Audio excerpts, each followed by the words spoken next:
Hello, it is Megan, and I am here at the Needlepoint Clubhouse, actually in my office today, and we are all back, I hope, for another installment of Megan's Musings. So here we are. Last episode, we really sort of began to give you an introduction into our world here at the Needlepoint Clubhouse.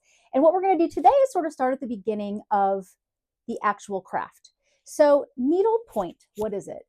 So what differentiates needlepoint from any of the other stitching hobbies, such as cross stitch, embroidery, is really our ground cloth. So what we call our ground cloth is canvas, needlepoint canvas. It's a starched canvas that has intersections. And what differentiates needlepoint from cross stitch is that the needlepoint canvas is really not delightful. It's thick, it's stiff, and it's not really lovely to look at unless it's painted and or stitched on. So for example, this canvas here has pretty paint on it, right? So the idea of needlepoint is to cover all of the stitches that are painted on the canvas so that when you're through and you have it finished, you don't really look at the excess canvas or the selvage edge. And so the basic way to cover a needlepoint canvas is with the tent stitch. And a lot of people call it the Basketweave stitch. And I just let that breeze by because, again, I'm not here to be the needlepoint police, but the actual stitch is the tent or the half cross, and the actual technique in which you put the half cross or the tent stitch in is with either the Continental stitch or the Continental technique or the Basketweave technique. So let's talk about what that actually means. So first of all, does it matter when you get started whether you're right-handed or left-handed? It does. It doesn't. It's really up to you. But if you want to learn the way that a right-handed person stitches, then we actually have a guide for that. And if you want to learn really the best way for a left-handed person to stitch, we have a guide for that. Both of these simple step-by-step guides for left-handed and right-handed include the technique for the Continental stitch and the Basketweave stitch. And these can be found on our website under the beginner resources tab. So I'm going to start with right-handed because I am right-handed. So the right-handed stitcher typically starts in the upper right-hand corner of the canvas. And I'm thinking that this might be backwards to you, but if you're looking at your canvas, you're going to start in the upper right-hand corner. A lot of different ideas on what to start with. Should you start with white? Should you start with light color? Should you start with dark color? Should you start with the background? Should you start with the actual stitching? Again, there are no needlepoint police. There are some reasons to start in different ways on different parts of the canvas rather than others. But it really sort of, for a beginner, I don't think it matters tremendously. I always stitch the light colors or the white first. And the reason for that is because once the white is in, then you're not pulling white up against other colors that are in your canvas. So for example, if this background were this bright blue, I wouldn't have to pull that white up next to it and possibly grab some of those fibers onto my white thread. So I always start with the white. So the on this canvas, for example, there are actually opportunities to use both the Continental, the Basketweave technique, and just a tent stitch. And I'm going to explain what that means. So the Continental technique is used when there are one line of threads going either horizontally, vertically, actually just horizontally or vertically. I'm sorry, let me back up. So just one line, right? So you have only one line going this way or this way. The Basketweave technique can be used when there are 3 or more stitches in one little section. And the reason for that is because that is worked on the diagonal. So let's demonstrate the Continental stitch. Okay, so to get started with needlepoint, you need to create a knot because there is nothing around your stitching to connect your thread to. So in this case, I'm going to use what I call an away knot. Actually, this will be called a waist knot because we're going to get rid of it later. So I'm starting it way down here and I'm going to start stitching over here. And in this case, I'm going to go from from right to left. I'm sorry. The first stitch starts in the bottom left-hand corner. And I like to look at these as little quadrants. Think of it as a little 4 square. So you've got 1, 2, 3, 4. The the intersection is in the center, and you're going to go over the intersection, bottom left to upper right. Bottom left, always to upper right when you're going from right to left. I like to think of it as reaching. I always come over here and reach to the bottom left to the upper right. If we were going from the left to the right, we would do this way and go upper right to lower left. Upper right to lower left. And just continue along the line all the way. Now this technique is the same whether you are right-handed or left-handed. Horizontal and vertical are the same. So let's try it the vertical. So I'm going to sink my thread back down underneath. We're going to go lower left to upper right when we're going from the top to the bottom. Lower left to upper right. Remember, you're reaching down because you're moving down. Reach down to that lower left-hand corner to upper right. If you're going up from the bottom, you're reaching up to the upper left-hand quadrant. Upper left to lower right. Upper left. Oh my goodness, I'm going backwards. That's not right. What am I doing? I'm sorry, hold on. I turned to the stitch. You're good. I'm gonna have to edit this out. Yeah, shoot, I don't know what I was thinking.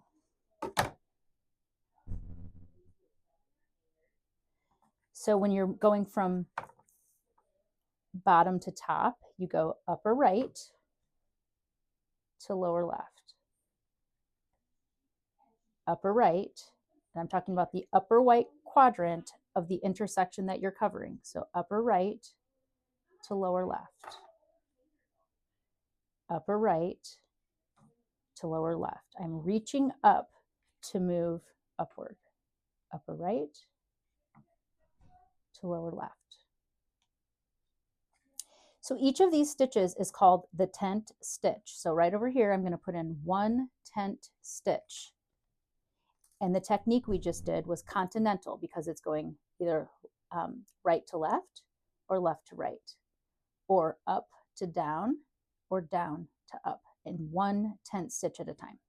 So now that you really have sort of a basic understanding that the continental stitch goes left to right or up and down, you'll kind of understand why that works just one line at a time. The basket weave stitch, like I said, is used when there are 3 or more stitches in a section together. And that's because you start either going down or up on the diagonal.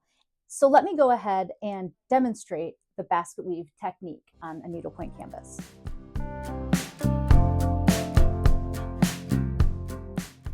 Okay, so we are going to demonstrate now how to put tent stitches in using the basket weave technique. And since we don't have any other stitching around this area that we're going to cover here, we need to use a waist knot. So just kind of start a little ways away from your stitching, sink in a knot, and then come back over here to the lower left-hand corner of the first intersection that you want to cover. And in this case, the first intersection that we're going to cover happens to be a vertical canvas thread. So in other words, I like to call those the poles. So I'm covering the poles and the poles slide down. So first covering the pole. And then below that is a vertical, well, let me back up. So there are horizontal canvas threads on either side of that first one that we put in. But if you remember, I like to call it the poles and the ladders. So since this is a horizontal canvas thread, this is a ladder. So we're going to step up. So the reason I'm not putting it in here is because I would have to go down the diagonal. But when you're on a horizontal line, you're going up the steps. So up, up. Once those 2 stitches are in, this line will appear, and these are all vertical canvas threads. Vertical, vertical, vertical. And I like to call those poles. So we're going to slide down the poles. So we have to start at the top in order to slide down. So we're going to start bottom left to upper right with the tent stitch, always, and then bottom left to upper right for this pole right here, covering the intersection, and then bottom left to upper right on this vertical canvas thread. See? So what will appear next, as you might have guessed, since we alternate with steps and pulls, so once we finish that last pull, the next line appears as the horizontals. So you've got horizontal canvas threads all in a row here. And again, we wouldn't start up here because we want to step up. So step up in this direction, covering those horizontal or step canvas intersections. Horizontal, horizontal, horizontal.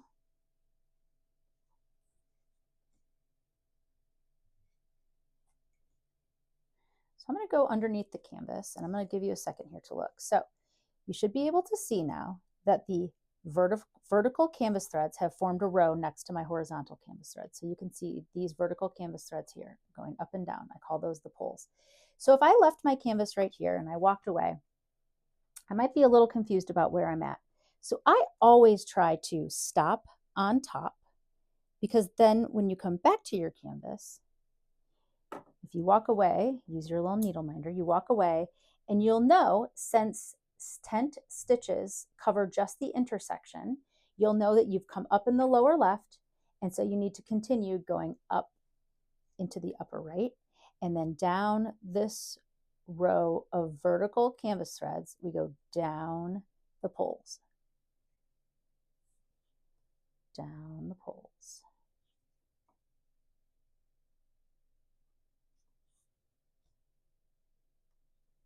And when I finish this row, I'm going to turn this over because sometimes people feel like this is a little torturous and hard to get used to.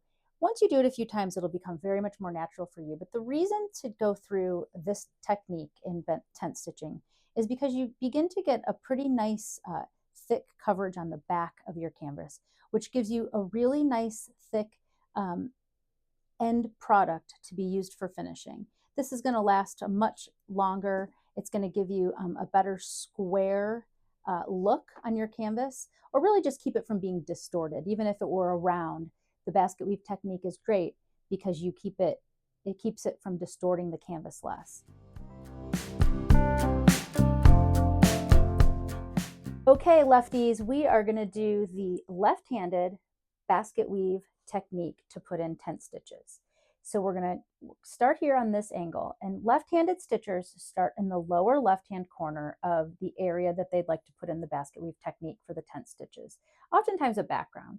So we're going to leave an away knot up here, and what an away knot does is it allows us to anchor our thread when there are no other threads around it. So we're going to start in this corner here where a vertical canvas thread is, and I like to call those poles. So those, we're going to slide down the poles, but first we're just going to cover this one little individual guy, and I am not left-handed, so you're just going to have to give me a little bit of a break for doing this left-handed. I'm not as fast. So we're going to cover this first stitch, which is a vertical canvas thread, and then the two canvas threads on either side of that are horizontal because this is a woven canvas. So every other stitch is a vertical or a horizontal. And so the next thing we're going to do is we're going to cover this one here to the left with our tent stitch, going from the upper right, to the lower left. And then back up to this one, which steps up the diagonal for another tent stitch here on this step. So then you'll see that there are 3 vertical canvas threads in a row, vertical intersections all in a row here. So we're going to slide down. That's how I remember to move in the down direction. So we're going to put that first one in right here. Oops. There it is. Cover that intersection. Oh, I almost lost my tail. I don't want to do that. Remember, I'm posing as a left-hander, so I'm doing the best I can here. And then we're going to cover this, slide down the poles in this diagonal.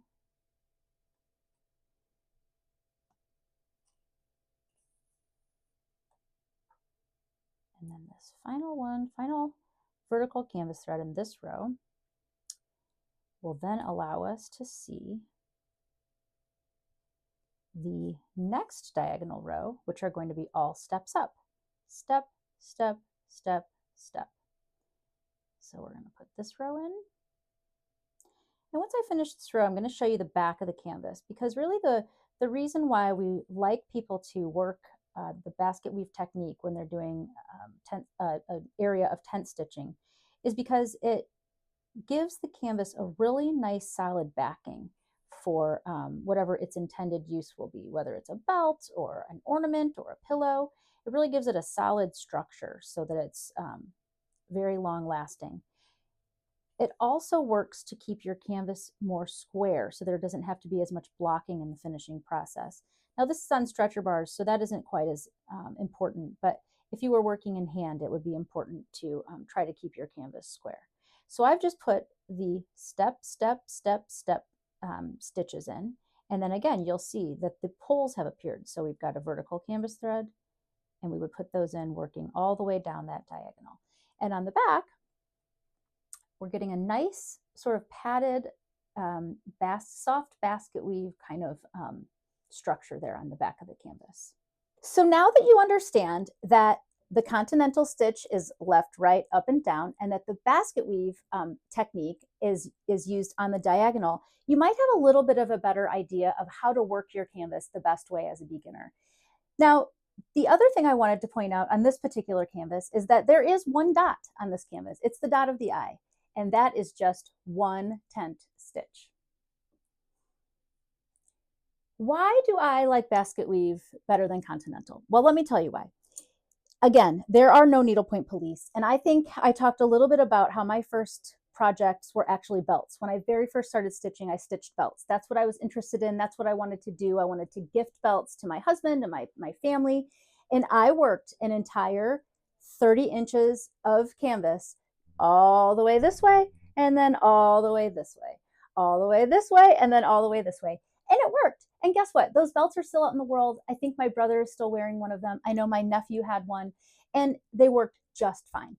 But the reason why it is important to consider using the basket weave technique is that as much thread ends up on the bottom of the project as does on the top, which makes it more durable and long lasting. So anytime you're creating a tapestry, you taking a canvas and putting thread on it, you want to make sure that it is durable for the final use. And you also want to make sure that it stays in square. So the basket weave technique actually helps you to keep a canvas more square. In this instance, I'm actually using stretcher bars, which we're going to go into a little bit more how to use stretcher bars in another episode. But this stretcher bar is helping me keep this square. But if I didn't have it on the stretcher bar, doing the basket weave technique would also help me keep it more in square. Now, there you can have things blocked in the finishing process, and so there are ways to get it back out of its trapezoidal state. If you don't do the basket weave technique, it's no problem. But it really is just best to do the basket weave technique, and it's also it's the most durable. It's the most it also just helps you keep your place, and there's just a lot of reasons why it's a helpful technique. But like I said, those are the two techniques for putting in the tent stitch. And I hope that those demos and explanations have helped you out in your beginner journey with needlepoint.